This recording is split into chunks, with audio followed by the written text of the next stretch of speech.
Hello from New York City. You're listening to the first episode in a series of special episodes of Miracles in Manhattan. It's about 8 p.m. on Wednesday, April 15th, 2020, and that means that your hosts have been in isolation for 1 month. Each of us shut our respective front doors a week before the official stay-at-home order was issued for the state of New York on March 22nd. Why have we waited a month? We wanted to wait and see how this whole thing felt, how it changed us, or how it felt like it was changing us before broadcasting about it. And that commences now. Starting tonight, we're going to bring you unvarnished content in close to daily installments, largely focused on what it's like to be a pair of spiritual delinquents in a city that's turned in on itself. Before all this grisliness started, we banked 4 shows of the kind you've come to expect. Ones that deal with the Course in Miracles. You know the shtick. Those are fine. We will release them. They feel extra from another era right now. So we want to have this as a kind of parallel to keep it present as I put those together. And to be honest, in the last month, my will and focus has been completely ensorcelled by this present moment. And it's my hope that this little side project will help me get my head together and be a better producer for you and for this show. Anyway, we're going to balance it out. These episodes, again, are pretty bare. We're recording remotely as we live approximately 30 blocks apart. We're updating swiftly. The sound isn't our finest, but it's damn better than the Zoom call that you were on last night or the night before or both nights. So we're bringing you 26 episodes. Each of them is going to discuss life in the city, in isolation, in spiritually uneven terrain. And we'll just use the alphabet as a structure. So episode 1 deals with 2 topics that start with the letter A. Episode 2, same thing for the letter B. You get it. Neither of us is going to know what the other will bring to the table. So if you like it real and fun rehearsed, if you like fantastic typos like fun rehearsed, then this is the bonus stream for you. Do us a favor. If you like anything you hear, share it with somebody you know who could use some fresh content or a distraction. And even if they hate it, they'll probably thank you for putting something new in the 4 walls that they've been looking at for about 30 days. Maybe I'm speaking for myself when I say that, but you get it. Anyway, as things approach a new normal, we will return to our regularly scheduled programming, which will probably not be so regular anymore, but it will be format-wise about the same. Till then, enjoy episode A of what we are calling the ABCedary of isolation. And stay in touch. MiraclesInManhattan.com. Peace, solidarity, ever yours, Marco.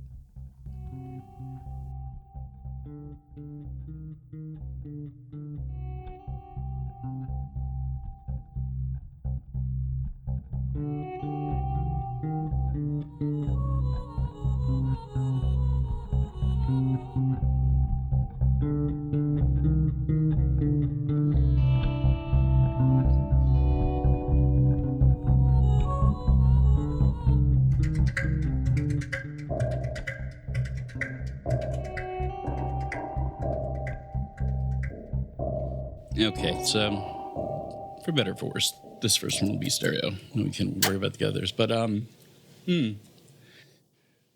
done a really good job of keeping my place together in a really habitable kind of way by shutting out the bedroom as an option.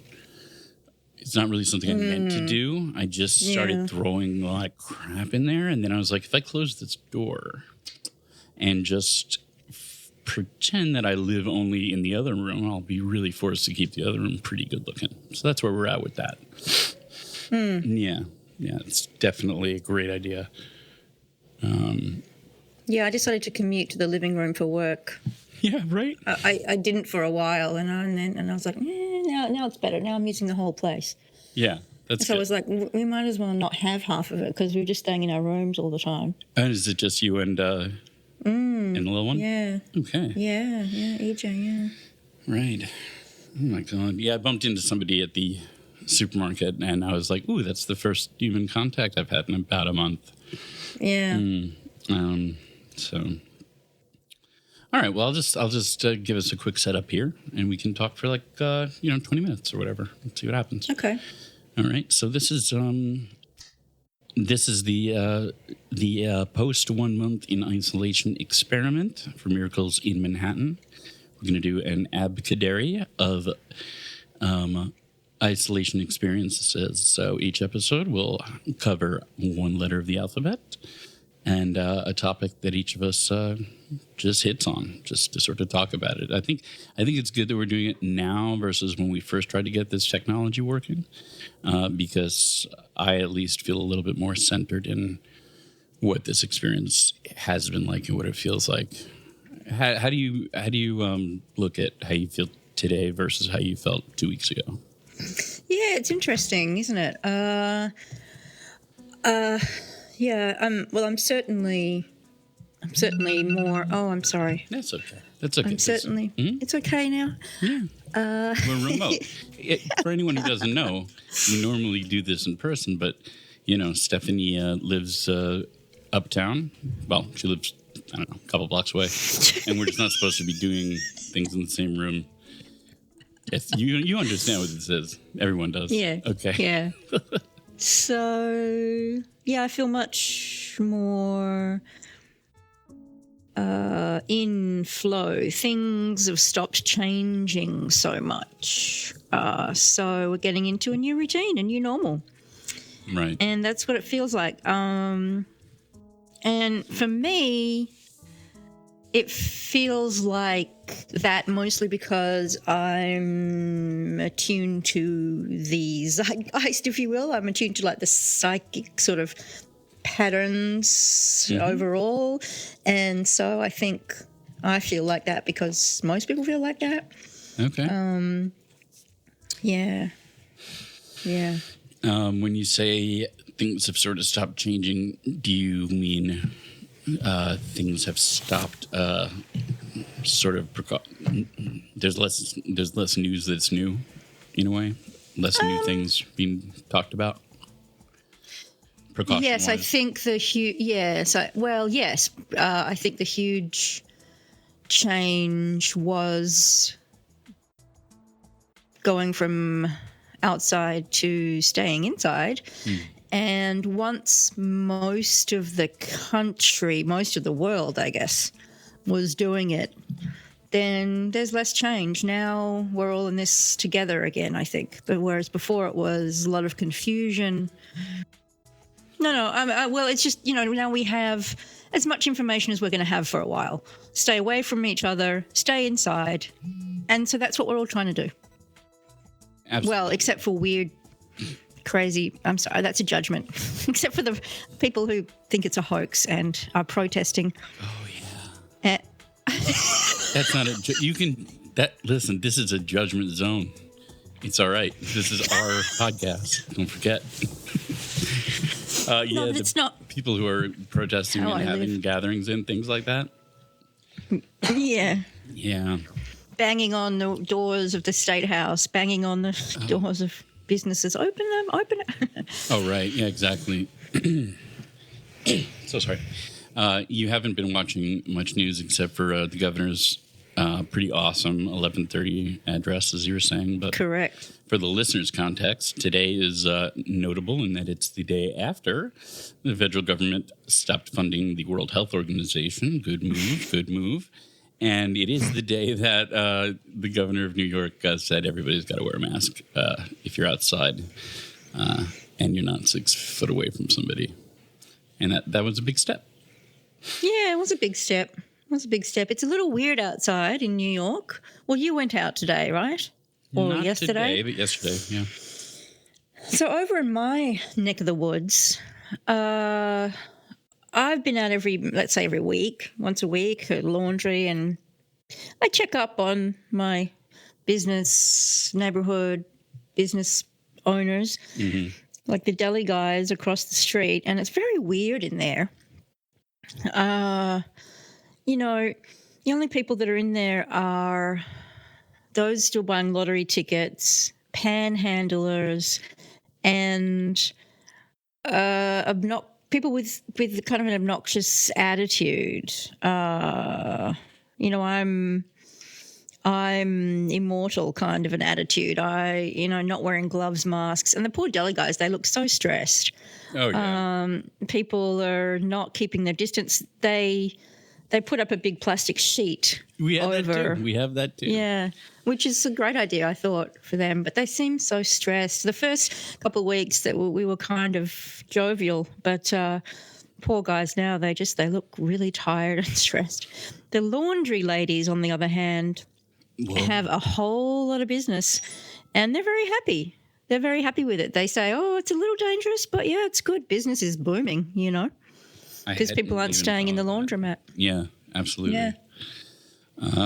In my neck of the woods, which is 30 or so blocks south of you, we have a similar thing, but it's very different also. It's sort of like you identify somebody who doesn't give a shit because they believe that if they are wearing like running clothes, everything's cool. So whether they're actually jogging or just like doing that post-jogging walk around the neighborhood, huffing and puffing, this is sort of the white way of being like, I'm fine. Yes, that makes sense. The white, I've got my running clothes on, so don't tell me anything. Yeah, I can run away because from this I'm allowed. Oh God, that's right. And I clearly don't have any underlying conditions because look at me, look at my. Oh my God, it's going to get strange when things get warmer. Still, obviously. It is. That's going to be another going to get stranger. Well, and I see active alcoholics out in my neighborhood. Yeah, just hanging over each other at bus stops and sharing drinks and bottles, and yeah, it's a little bit sad. It is. I guess I had wanted to do affluence for my letter A, but I feel like there's going to be other ways to take a swipe at that. Because you just brought up like addiction, which is going to be a tough, really super tough thing. Yeah, okay. So A for addiction. All right, yeah. So let's do that then. Well, we can do two letter A things, but yeah, that's one of them. Okay, sure. Affluence, addiction. Okay. Yeah. So I'm a big fan of Dr. Drew. I know lots of people are not, but I love Dr. Drew for so many reasons. And you may know he did that. What was it called? Celebrity Rehab Show. Oh yeah, sure. Yeah. Which was his way of showing the world what recovering is like, and he used celebrities so people would watch it, so he could get it produced, and also because celebrities are used to being on camera and would be less likely to censor themselves, right, on camera. That's why. Those are the reasons. Yes, excellent work, I think. Anyway, but he's been saying, it's so hard for those in recovery because the 12-step meetings are closed. And I was so annoyed with him. And I posted on one of his Facebook Lives, I host 12-step meetings online. Yeah. And he's like, Stephanie said blah, blah, blah. But that's what's happening now. So there's no reason that it should be any more difficult, I think, for addicts in recovery. Yeah, I mean, if meetings are the way that you stay sober, I can see what you're saying. Although, so far for me, I have not yet really clicked with the same kind of feeling that I take away from being in a live room. Maybe that's because I'm bringing expectations to, the online stuff. Yeah. But, well, it's not going to be the same. Yeah, it's a different thing. I did hear someone say, I'll never give up as long as I can get to a face-to-face meeting once a week. Right. And, that's just another way of putting conditions on your sobriety. Sure. You're not going to stay sober if you put any conditions on it whatsoever. Yeah. So while it may be uncomfortable because it's different, well, so be it. Yeah. It's never gonna stop changing. They let women into meetings. They did. And then they let other colours and creeds into meetings, and and then they made a book of meetings. I mean, things have been changing and will change. So yeah. Of course, I fully expected liquor to be recognized as an essential product service. Mainly, my two lines of thinking were that it is unlike something like heroin. It is something that you can die straight up if you just stop drinking and you've been drinking a lot. Yeah. You can die from People don't realize that. People who are not in recovery or don't have experience with that don't realize that it's actually much, much more deadly, dangerous to detox from alcohol than it is from anything else. Yeah, there has to be either, if not a tapering, which is not something that detoxes do, but some kind of chemical component or whatever, or else your nervous system will just kill you. So that was one reason I thought I sort of assumed that would happen, and then obviously another one is that nobody wants to talk about it, but this is it's a coping mechanism for lots of people. Yeah. For better or for worse. It makes me wonder, I don't know. I wonder if I wonder how people are sort of looking at their own drinking during this time, or if they are at all. Yeah, I wonder. I mean, I'm sure those that are addicted to it are using it as a wonderful excuse to continue. I mean, it's the best. Totally. I mean, I'm sure there's no doubt about that. I mean, just like 9/11, any disaster. I mean, it's the best ever excuse. It's more arguably more effective an excuse, or equally effective an excuse to drink than versus 9/11. Yeah. Because while grief is an ongoing thing, so are the actual like four walls that you're in. Yeah. And it's like, well, what am I going to do to change this environment? How do I mix my day up? Mm-hmm. And I'll stop drinking when it's over. Like you said, there's a condition there too. Yeah. And now, look, I'm drinking alone. I'm allowed to drink alone because they're saying I have to be alone. I wouldn't be drinking alone. I'd be going out. Isn't that a good one? That's a really good one. I didn't think of that either. So many good ones. I have to get it delivered. You don't have to go out anymore. Get it delivered. Yeah.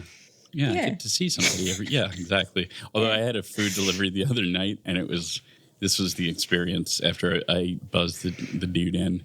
He was like, "Hey!" And then I heard some rustling at my door, and I opened it, and I saw this head like disappearing down the stairs, and the food was just tied to the door handle. I was like, well done, my friend. I hear you on that. Okay, so that's 1A, and the other was that I'd wanted to hit on when we started this, although it's become almost something that I'm like so used to now, just like is the way that this is making me think about class differentiation and affluence and things like that. I have a friend at work who, and you can read more about these stories as they become kind of, as people talk about them more, but she lives out in I assume the sort of very middle class part of the Hamptons, which there is one, if you don't know. And so she watched all these people come from the city and to their second houses or buy second houses for this reason. And there's like a grocery store out there, full stop. And they get restocked. Their supply chain sitch is like maybe once a week, right? And so like she has seen such things as guy walks in, how much meat do you have? I'll take it. And buys $8,000 worth of meat on a clip. And then goes to PC Richards to buy 2 reach-in freezers so he can store it. Oh, God. And it's like, whoa, capitalism is not set up for this at all. Like this hoarding and this. No, that's terrible. But the shop owner can say there's a limit of £4 per customer, and that's what the people are doing around here. Yeah, and this was. But that's on the private, early on, right? Yeah. But that's on the private owner. Yeah. That's Absolutely. that's awful. It is awful. It is just awful. awful. God. And I've been, for a minute, we didn't have basics. I know you don't use paper towels, and, good on you for now's the time to be proud of that. But we didn't have a lot of that sort of stuff around here for a while. Right. And now it's pretty neat to see one grocery store that I go to is fully stocked, but with off-brand to no brand. Oh, cool. To unbranded paper towels. Oh, so maybe smaller manufacturers or someone's switched over their factory to making paper towels could be as well. Maybe, or it's like, it could also be something like, all right, well, the Bounty is going to put out an inferior paper towel product, so they don't want their name on it, but they can. Oh, yes, demand. right. That's what I'm sort of thinking. That's quite likely too. Yeah. And you know what? That's fine by me. I don't mind. God, of course it is. But the stores run by Africans, by me, have never run out. They've always been stocked. You mentioned that. And it's very interesting because, when I would talk to people, they would say the supermarket's out or the CVS or the Rite Aid is out. And I'd say, well, these guys over here by me, they have plenty. Just pop in there. And, I didn't think of that. So I think this may have something to do with affluence as well. They're not thinking of going to the African guys, because they don't normally. And it doesn't occur to them to go to the African store, although...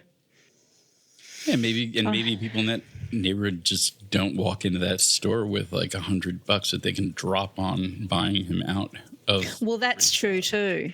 That's true too. And I do see long lines at the supermarket, and I wonder if that's the reason. But it seems to be long lines everywhere now. So I'm not sure on that theory, but yeah, as I was saying earlier, yeah, there do seem to be the less affluent people out hanging about the neighborhood. I'm not talking about people going to work. I'm talking hanging about. Yeah.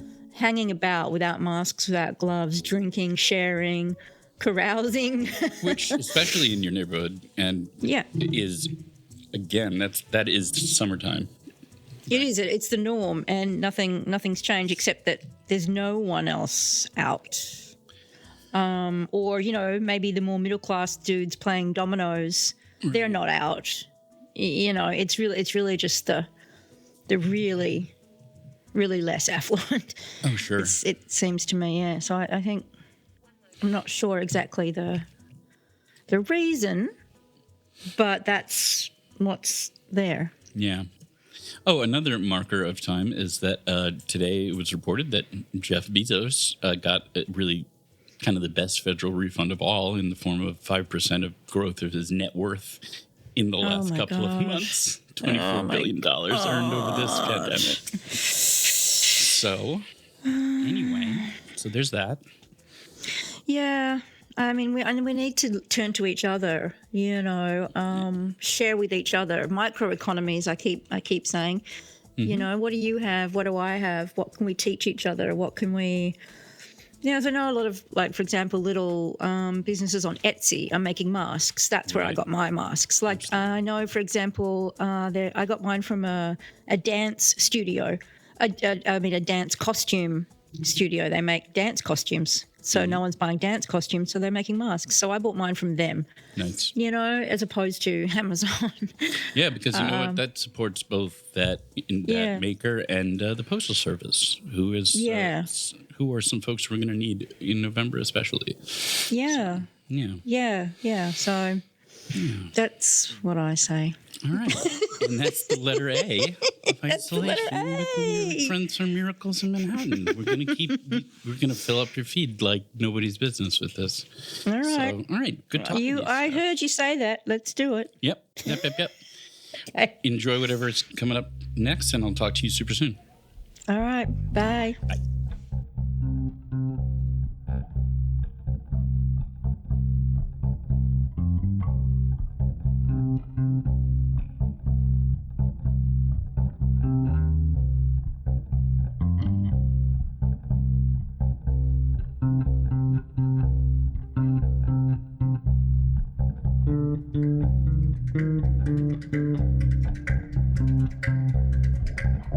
you.